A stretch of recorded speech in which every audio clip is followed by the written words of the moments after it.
In this world, the world wants to constantly belittle you and put you aside as insignificant and unimportant in our communities.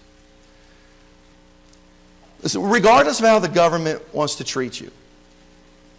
And by the way, side note, don't be fooled by presidential proclamations that churches now are no longer held to government restrictions.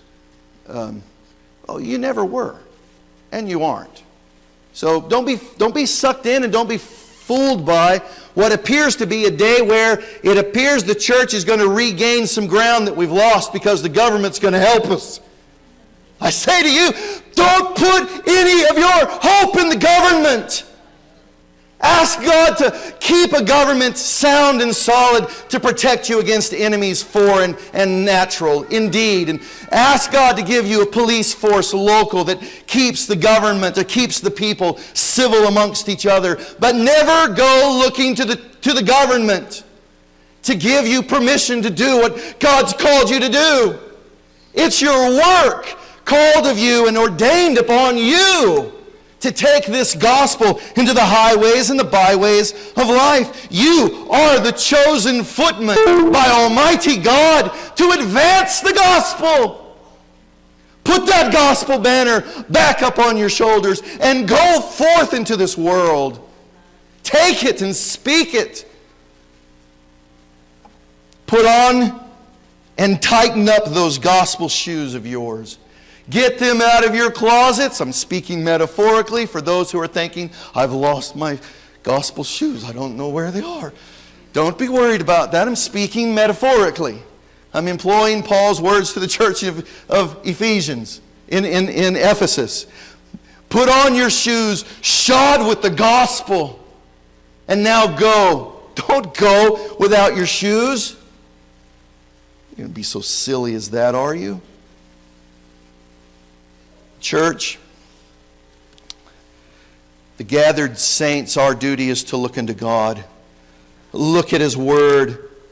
Declare the wonders of God while you're amongst God's people. Lift up the cross. And what does the Word tell us? That God will draw those who belong to Him unto Himself. He will draw all those unto Himself if we will do our duty. The reason many communities think churches as insignificant and useless and in the way is because churches have employed the means of men and they look as silly as a furniture store on any given Saturday in the summer, giving away free hot dogs, bounce houses galore, and cotton candy. Is that really all we have to offer our community? We have the wonders of God. When we gather as God's people, our duty is simple. It's really quite narrow. Lift Him up. Proclaim Him to all who would hear. What you are doing in this room during this hour, whether you see it or not, is a blessing to this community. Those whom God is drawing Him unto Himself, they will find you.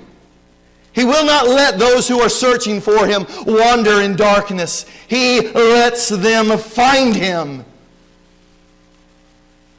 When they come searching in your church house, don't let them find the insignificant. Let them find Christ. Let them find Almighty God. Let them see there is a place where people, flawed as they are, led by a pastor, flawed as he is, gathered and organized as flawed as they are, seeking the face of God. Oh, may that be a blessing to the city and all who live in her limits and all who are in the county and all who are in the state, that they would find in that place a people faithful unto God.